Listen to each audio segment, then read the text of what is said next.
గత 10 ఏళ్లుగా మహిళా భద్రత కోసం తమ ప్రభుత్వం ఎంతో ప్రాధాన్యం ఇచ్చిందని ప్రధాని మోడీ పేర్కొన్నారు. అత్యాచారం వంటి క్రూరమైన నేరాల్లో మరణశిక్ష విధించేలా చట్టాలను సవరించామన్నారు. అంతర్జాతీయ మహిళా దినోత్సవం సందర్భంగా గుజరాత్లోని నవసారిలో ఏర్పాటు చేసిన బహిరంగ సభలో మాట్లాడిన ఆయన, మహిళల నేతృత్వంలో దేశం అభివృద్ధి పథంలో పయనిస్తోందన్నారు. ఒక అమ్మాయి ఆలస్యంగా ఇంటికి వస్తే తల్లిదండ్రులు ఆమెను ప్రశ్నిస్తారు, కానీ అబ్బాయిల విషయంలో మాత్రం అలా జరగదు. కానీ వారిని కూడా ప్రశ్నించాలి. గడిచిన దశాబ్దంలో మహిళల భద్రత, మహిళలపై జరుగుతున్న నేరాలను అరికట్టేందుకు అత్యధిక ప్రాధాన్యం ఇచ్చాం. నిబంధనలు, చట్టాలు కూడా మార్చాం. అత్యాచారం వంటి తీవ్రమైన నేరాల్లో మరణశిక్ష విధించేలా చట్టాలు సవరించాం అని ప్రధాని పేర్కొన్నారు.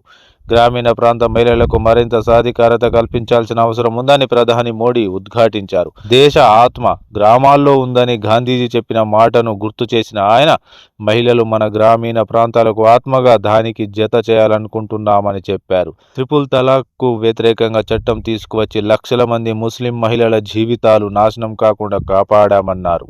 మహిళల సారథ్యంలోని ఎన్నో సంస్థలు విజయవంతంగా నడుస్తున్నాయన్నారు. కోట్లాది మంది తల్లులు, సోదరీమణుల ఆశీర్వాదం కలిగిన తాను ప్రపంచంలోని అత్యంత ధనవంతుడనని కార్యక్రమ ఆరంభంలో ప్రధాని మోడీ చెప్పారు.